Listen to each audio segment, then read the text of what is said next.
I never thought my daughter's science project would lead to a $500,000 lawsuit, but here we are. If you're a parent who's ever dealt with HOA revenge stories, you know how quickly things can escalate. What started as a simple volcano for the school science fair would become the centerpiece of one of the most satisfying homeowners association drama cases in our Texas suburb. The morning had begun like any other Saturday in our quiet suburban neighborhood. Sunlight streamed through the kitchen windows as Emma, my 12-year-old daughter, carefully applied the final touches to her model volcano. She'd spent weeks researching, building, and perfecting what she hoped would be a blue ribbon winner at the upcoming science fair. "Mom, look!" she exclaimed, her eyes wide with excitement. "The baking soda and vinegar reaction worked perfectly this time."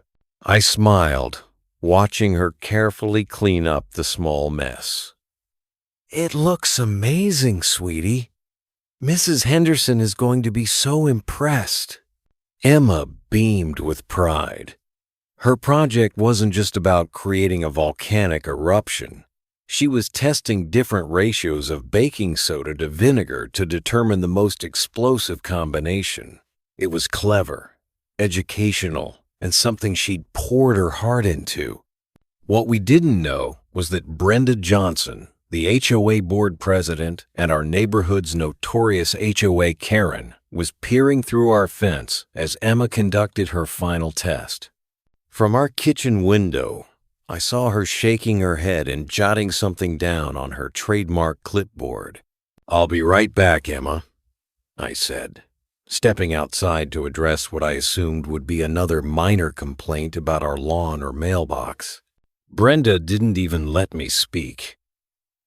"You're violating HOA Regulation 47.3, she stated, pointing a manicured finger at my daughter's project. "No commercial-grade scientific experiments may be conducted on residential properties without prior board approval." I blinked, trying to process what she was saying. "Brenda, it's a school science project. It's baking soda and vinegar. It's not exactly commercial-grade anything. The regulation is clear," she insisted, her voice dripping with that condescending tone she reserved for homeowners who dared question her authority. "You have 48 hours to remove all scientific apparatus from your property or face fines." I took a deep breath, reminding myself that Brenda had been on a power trip ever since being elected HOA president 6 months ago. "The science fair is on Wednesday, Brenda. Emma needs to keep her project here until then. It's not hurting anyone." "That's not my concern," she replied, already turning to leave. "Rules are rules. 48 hours. She paused, looking back at Emma's volcano with disdain. "And that eyesore better not be visible from the street." As she walked away, I felt a familiar mix of frustration and helplessness that so many homeowners association drama victims experience. Little did I know, this was just the beginning of what would become an all-out war that would ultimately lead to one of the most satisfying property rights victories in our neighborhood's history. Looking back, I should have seen the warning signs. Brenda Johnson had been making life difficult for residents ever since she'd taken over as HOA president. What started as seemingly minor enforcement of rules had escalated into what many of us considered harassment. That evening, as I helped Emma put the finishing touches on her volcano, I couldn't shake the feeling that this wasn't just about a science project. There was something deeper going on with Brenda and her selective enforcement of HOA regulations. "Mom, do you think Mrs. Johnson will really make me take my project away?" Emma asked, her voice small and worried. I knelt down to meet her eyes. "Don't you worry about that, sweetie. We'll figure something out. Your project is amazing and you're going to do great at the science fair. But inside, I was already planning my next move. I decided to reach out to a few neighbors who had mentioned issues with Brenda's enforcement style.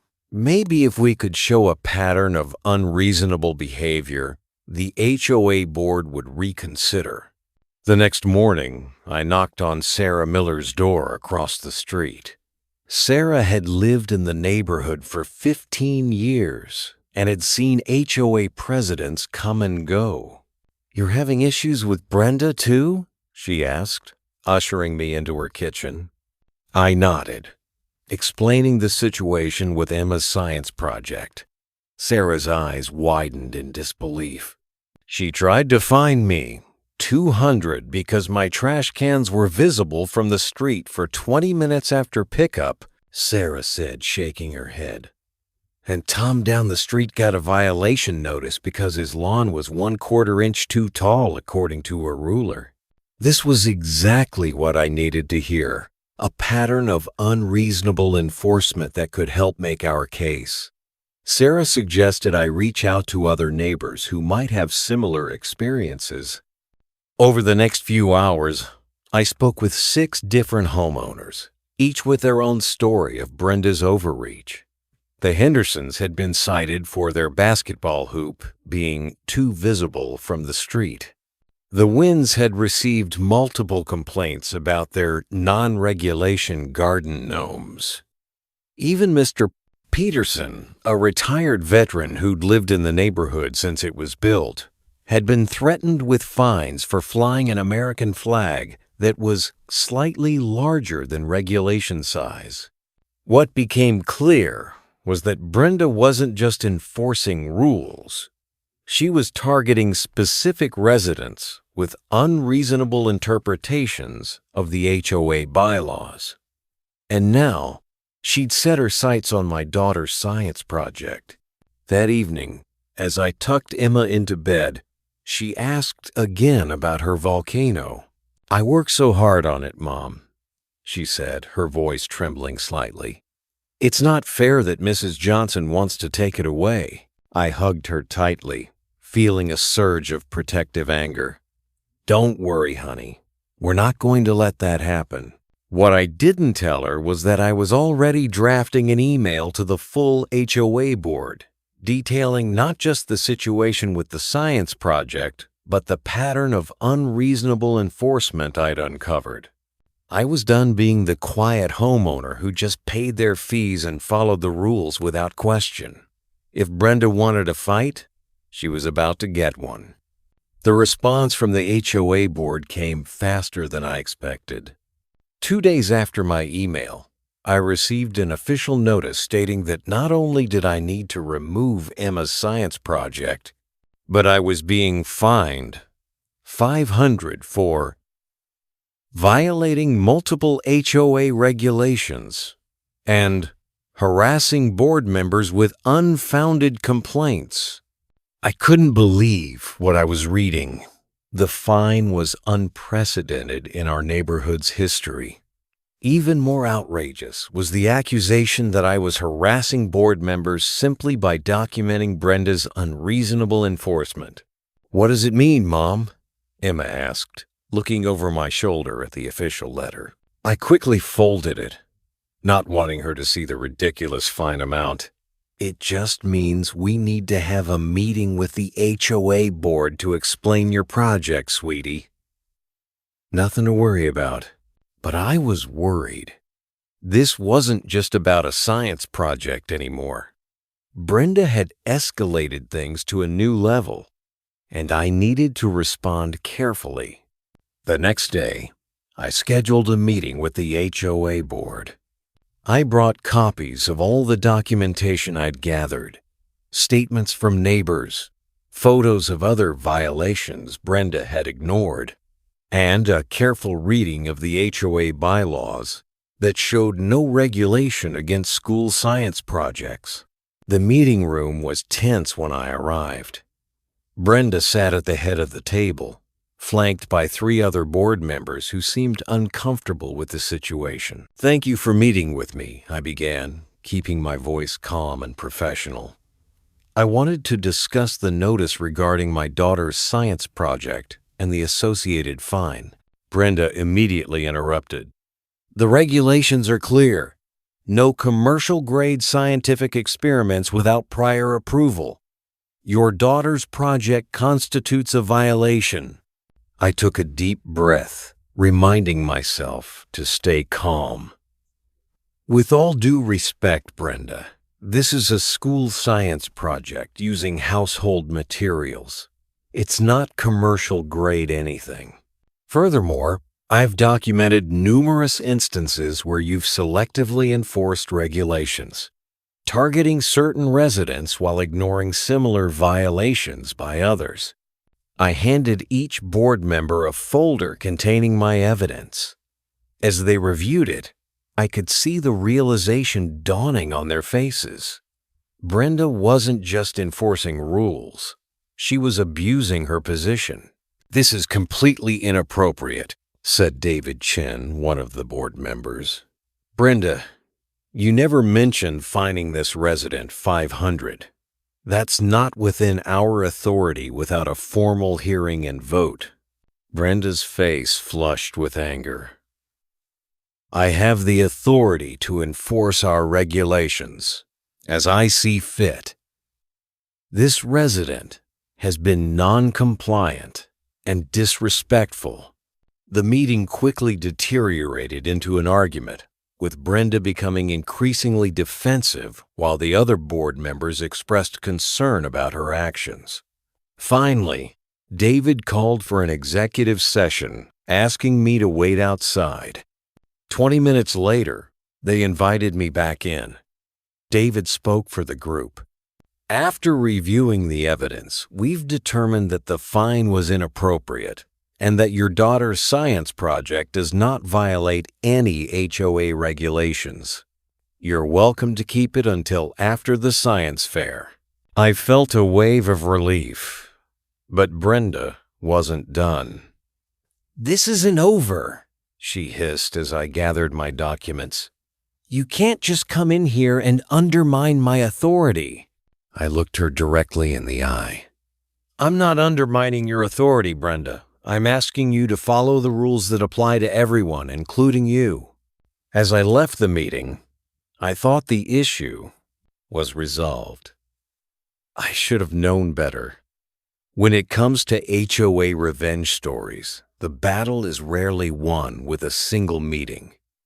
And I was about to learn just how far Brenda was willing to go to prove her point. The next few days were surprisingly calm. Emma was able to work on her science project without interruption, and I didn't receive any additional notices from the HOA. I naively believed that the board meeting had resolved the issue. Tuesday evening, the night before the science fair, Emma put the final touches on her volcano. We carefully covered it with plastic wrap and placed it on the kitchen table, ready for transport in the morning.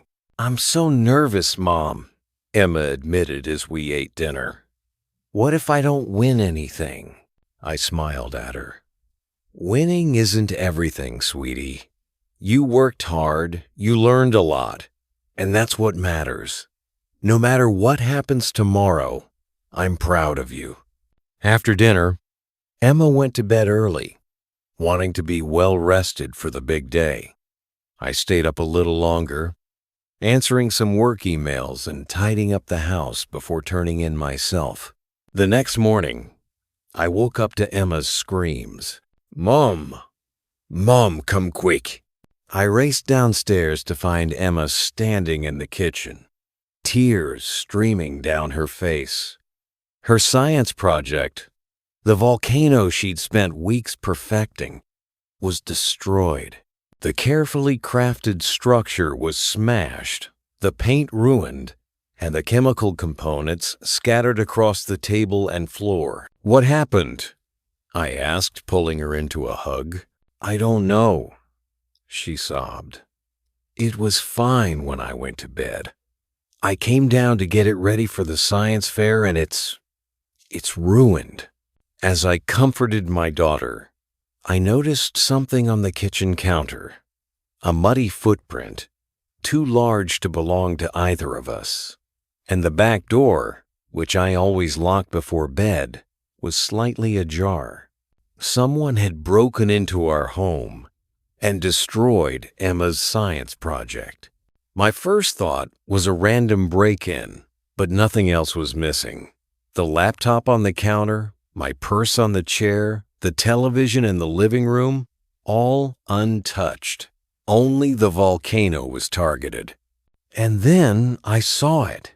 Tucked under a piece of the destroyed volcano was an official HOA violation notice, citing unapproved scientific apparatus and creating a public nuisance. The blood drained from my face. This wasn't a random act of vandalism. This was personal. This was retaliation.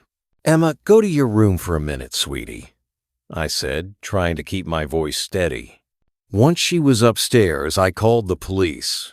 When they arrived, I explained what had happened, showing them the violation notice and pointing out that nothing else was taken. "This looks personal," Officer Martinez said as he examined the scene. "Do you have any idea who might have done this?" I hesitated, not wanting to make accusations without proof. "I've been having some issues with the HOA president over this science project," I admitted. "But I can't imagine she would do something like this." Officer Martinez made notes, took pictures, and dusted for prints. "We'll look into it," he said. "In the meantime, you might want to consider getting a security system." After the police left, I had to break the news to Emma that she wouldn't be able to present her project at the science fair. The devastation on her face was heartbreaking. "I worked so hard," she whispered, tears welling in her eyes again. "Why would someone do this?" I pulled her into another hug, my own anger simmering beneath the surface. "I don't know, sweetie, but I promise you we're going to find out." What I didn't tell her was that I already had a pretty good idea who was responsible, and I was going to prove it.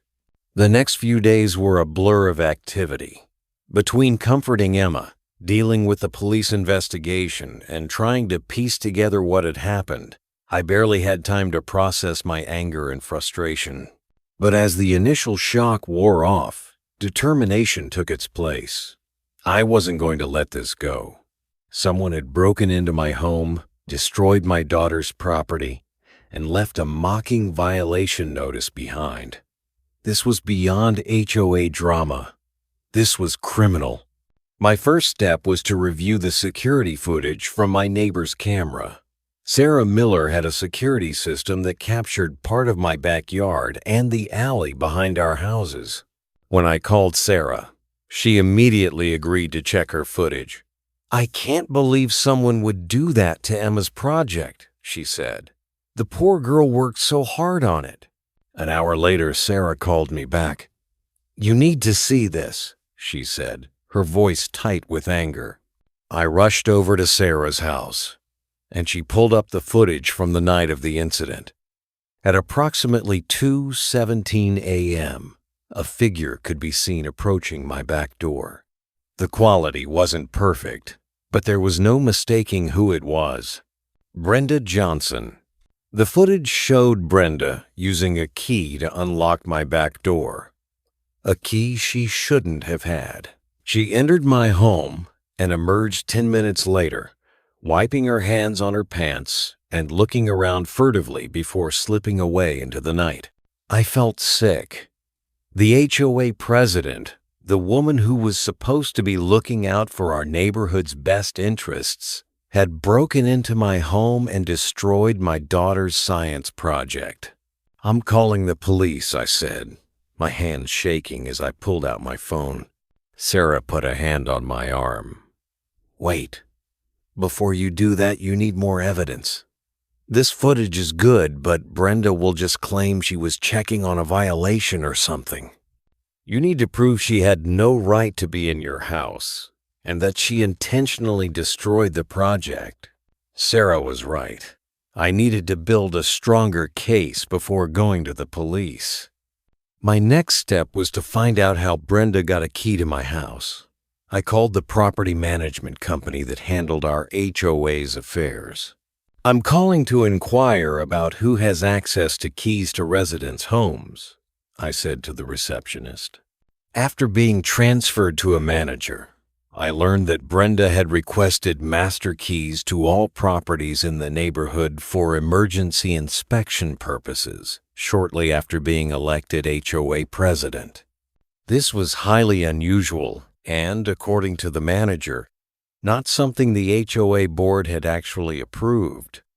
Armed with this information, I reached out to other neighbors who had had issues with Brenda. To my surprise, several of them reported suspicious incidents. Items moved in their yards, doors they were sure they'd locked being found ajar, small but valuable items missing. The pattern was clear. Brenda had been using her position to invade residents' privacy and intimidate those who questioned her authority. But the smoking gun came from an unexpected source. Tom Henderson, who lived 2 doors down, mentioned that his teenage son had a doorbell camera that captured the street in front of my house. "I don't know if it'll help," Tom said, "but you're welcome to check the footage from that night." What the footage showed was damning. Not only did it capture Brenda approaching my house, but it also showed her carrying something when she left. What appeared to be a bag containing pieces of Emma's volcano. Even more incriminating, it showed her stopping at the edge of our property line and taking what looked like a trophy photo with her phone. With all this evidence in hand, I finally called Officer Martinez and arranged to meet with him. When I showed him everything, Sarah's security footage, the information about the unauthorized master key, the statements from other neighbors, and Tom's doorbell camera footage, his expression grew increasingly serious. "This is much more serious than I initially thought," he said.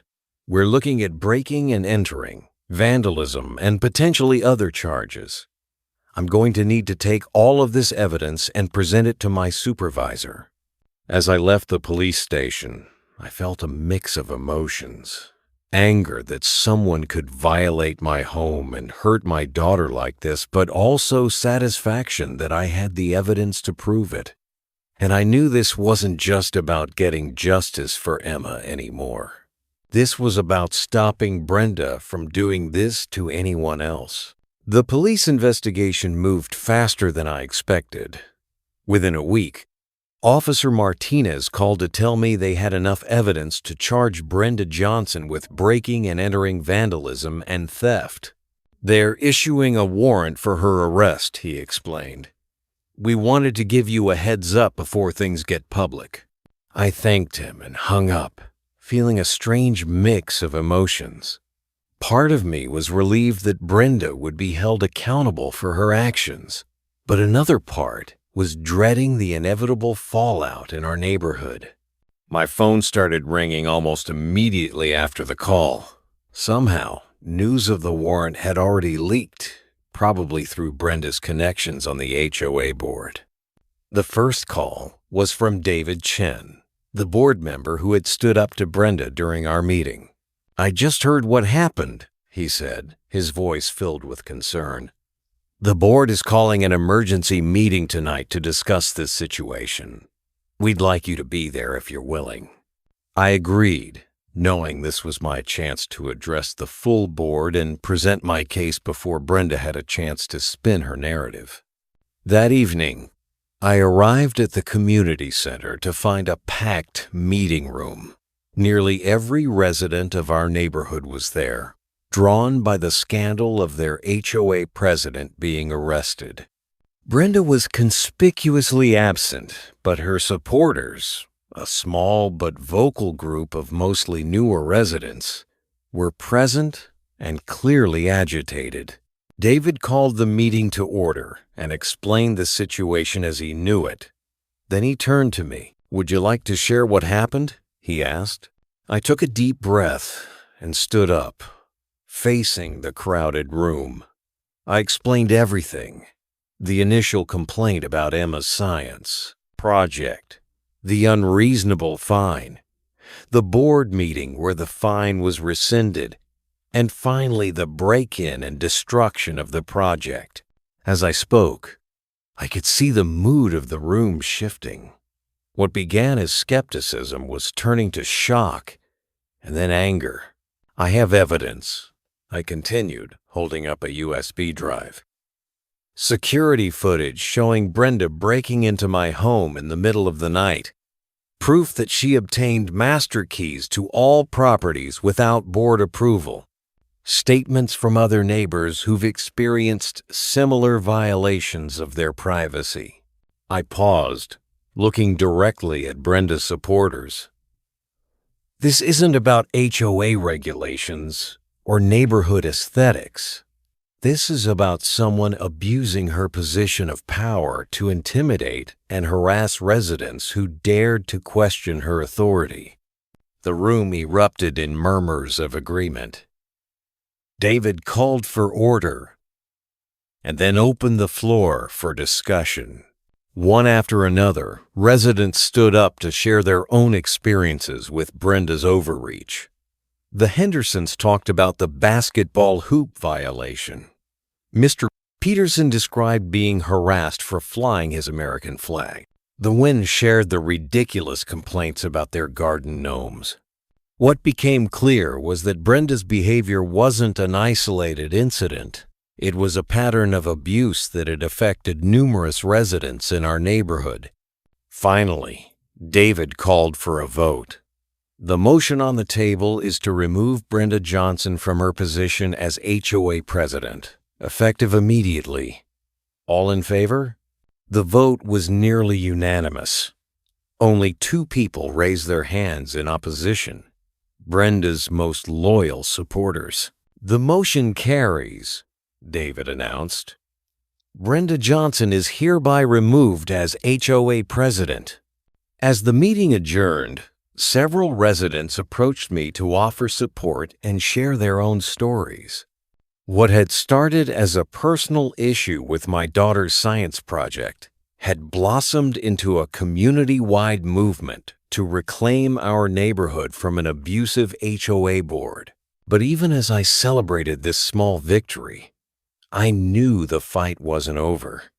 Brenda might have been removed from her position, but she still needed to be held accountable for her criminal actions, and I was determined to see that happen. The next few months were a whirlwind of legal proceedings. Brenda was arrested and charged, but she refused to go down quietly. She hired an aggressive defense attorney who immediately began trying to discredit me and paint her as the victim. The first step was filing a civil lawsuit against Brenda personally and against the HOA for failing to properly supervise her actions. I worked with a local attorney who specialized in HOA disputes, and together we built a case for damages. We're seeking $500,000 in compensation, my attorney, Jessica Rivera, explained during our initial consultation. This includes the value of the science project, emotional distress, invasion of privacy, and punitive damages to deter this kind of behavior in the future. The number seemed astronomical to me, but Jessica assured me it was justified given the circumstances. Meanwhile, Brenda's criminal case was moving forward. The evidence was overwhelming. Security footage, witness statements, even text messages she'd sent bragging about what she'd done to a friend. Her defense attorney tried to argue that she had a right to inspect properties for HOA violations, but the prosecution quickly dismantled that argument by pointing out that inspections don't happen at 2 a.m. without notice, and they certainly don't involve destroying personal property. As the criminal case progressed, so did our civil lawsuit. We filed motions, conducted depositions, and gathered even more evidence of Brenda's misconduct. What we discovered was shocking. Brenda had been using HOA funds for personal expenses, selectively enforcing regulations against residents she disliked, and even creating fake violations to collect fines. The most damning discovery was a series of emails between Brenda and her supporters detailing plans to drive out residents who didn't conform to her vision for the neighborhood.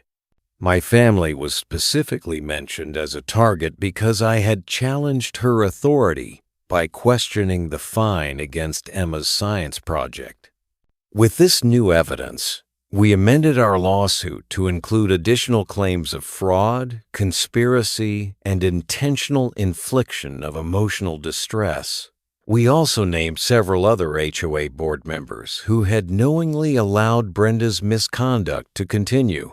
The media got wind of the story, and soon our neighborhood dispute was making local news. Reporters camped outside Brenda's house, and the story was picked up by national outlets specializing in HOA revenge stories and homeowners association drama. The publicity brought unexpected allies. Attorney General's office expressed interest in the case, and a state representative began drafting legislation to strengthen oversight of HOAs in Texas. We were contacted by other homeowners across the state who had experienced similar abuses, and a class action lawsuit began to take shape. Through it all, Emma remained my priority. She struggled with anxiety after the break-in, terrified that Brenda would come back. We installed a comprehensive security system, and I started taking her to therapy to help her process what had happened. I just don't understand why she hated my science project so much, Emma said during one session. The therapist, a kind woman named Dr. Evans, gently explained. Sometimes, people who feel powerless in other areas of their lives try to control whatever they can. Your project became a symbol for Mrs. Johnson's need for control. As the legal battles continued, I found myself growing stronger and more determined. What had started as a fight to protect my daughter's science project had evolved into something much bigger, a fight for the rights of homeowners everywhere to live in their homes, without fear of harassment and intimidation from the citizen spree. Very organizations supposed to protect their property values, and I wasn't going to back down until justice was served. The criminal trial began on a bright Monday morning in early summer. The courtroom was packed with reporters, residents from our neighborhood, and curious onlookers who had followed the story in the news. Brenda arrived, looking surprisingly composed, dressed in a conservative Navy suit and flanked by her high-priced defense attorney. She avoided eye contact with me as I took my seat in the gallery. The prosecution presented a compelling case, methodically laying out the evidence against Brenda. Security footage showed her breaking into my home. Testimony from the property management company confirmed she had obtained master keys without proper authorization. Neighbors described a pattern of harassment and intimidation. The most powerful testimony came from Emma. Despite her nerves, she spoke clearly and calmly about the devastation she felt when she discovered her science project had been destroyed.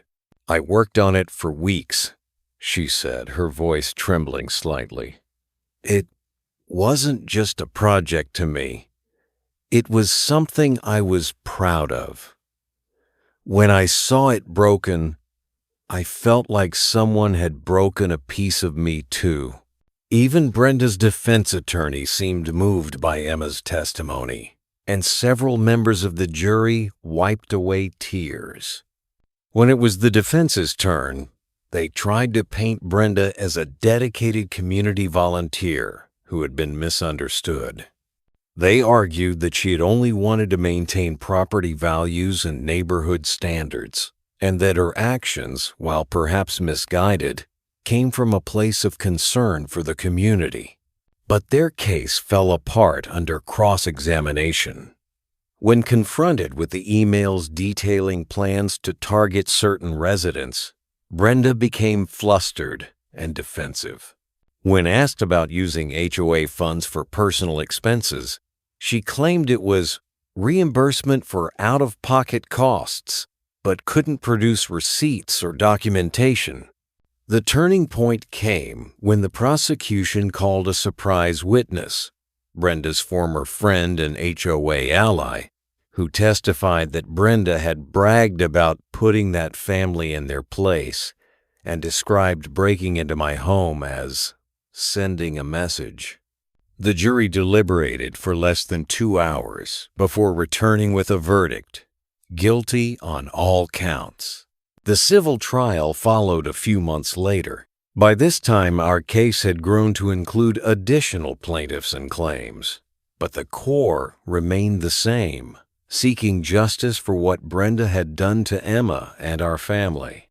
Jessica, my attorney, presented a meticulous case, documenting not only the financial damages, but also the emotional toll of Brenda's actions. Expert witnesses testified about the psychological impact of home invasions and the specific trauma experienced by Emma. Brenda's defense tried to argue that the $500,000 we were seeking was excessive, but Jessica countered with examples of similar cases where juries had awarded even more for comparable violations. After a week of testimony, the case went to the jury.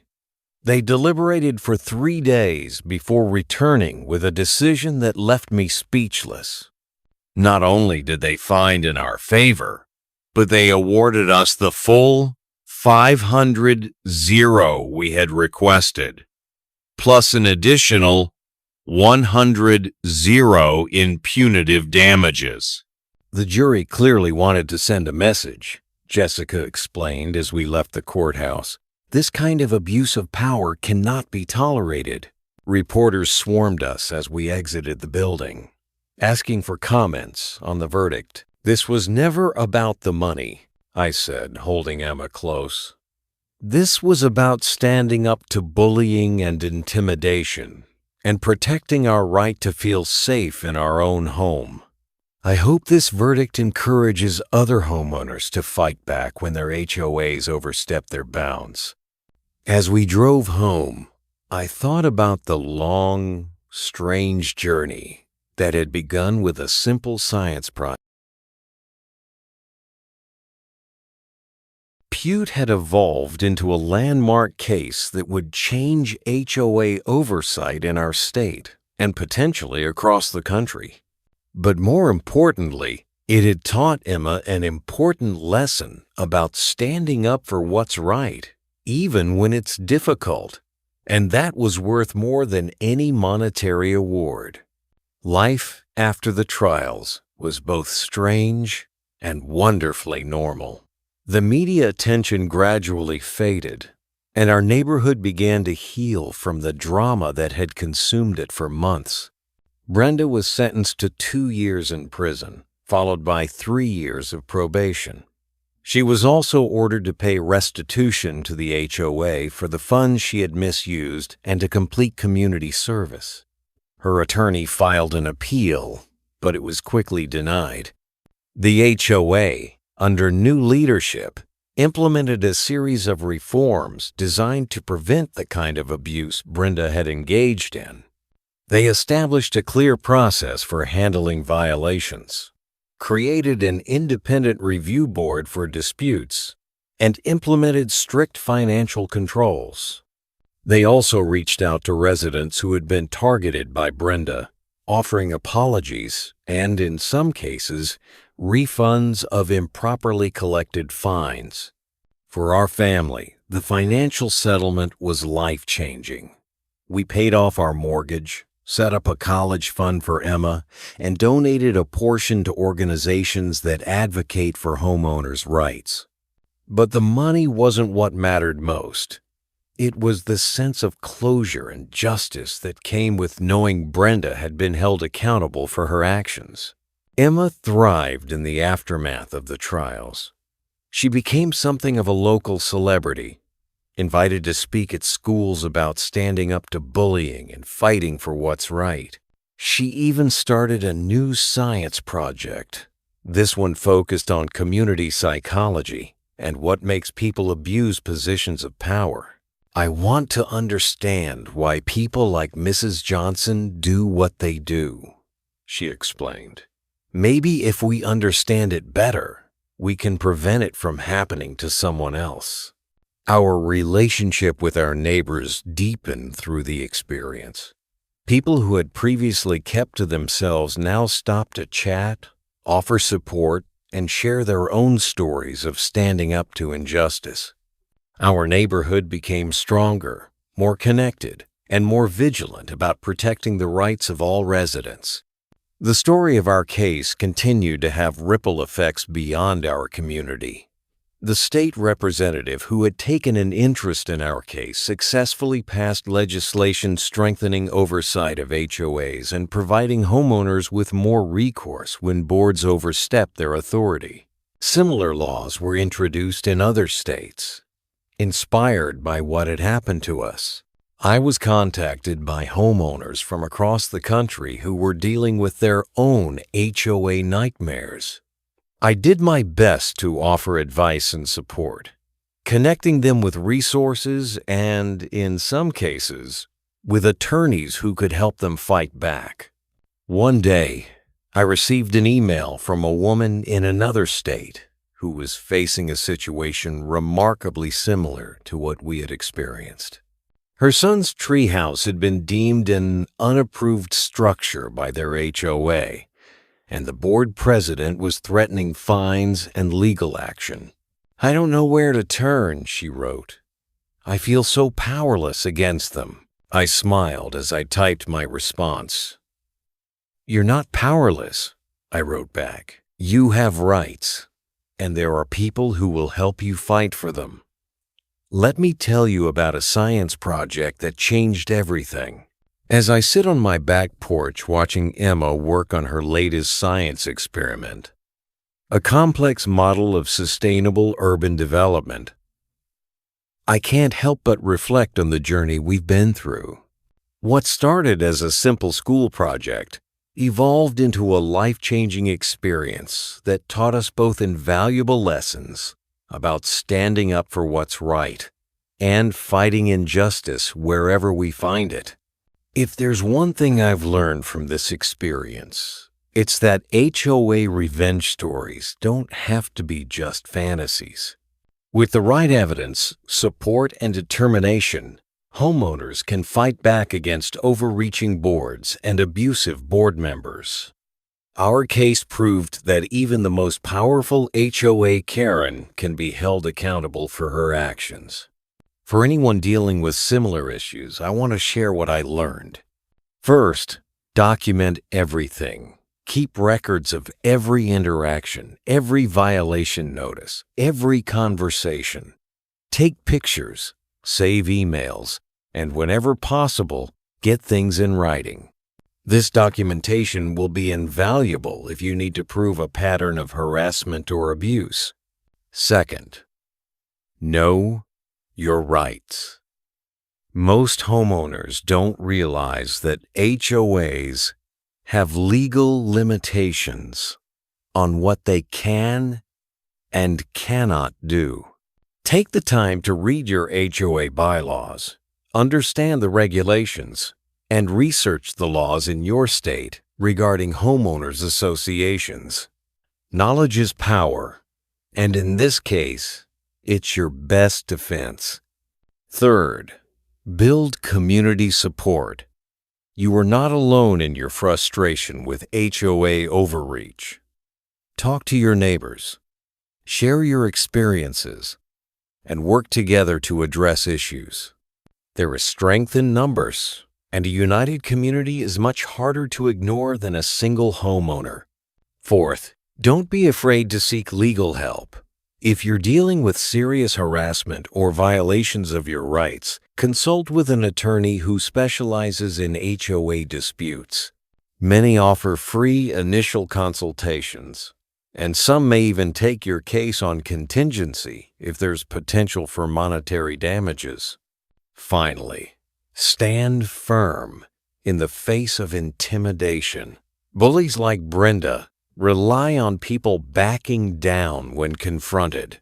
If you know you're in the right, don't let them scare you into submission. Be respectful but firm, and don't be afraid to escalate the issue if necessary. As for Emma, she's thriving. Her experience with the science project that was destroyed and the subsequent legal battle has shaped her in profound ways.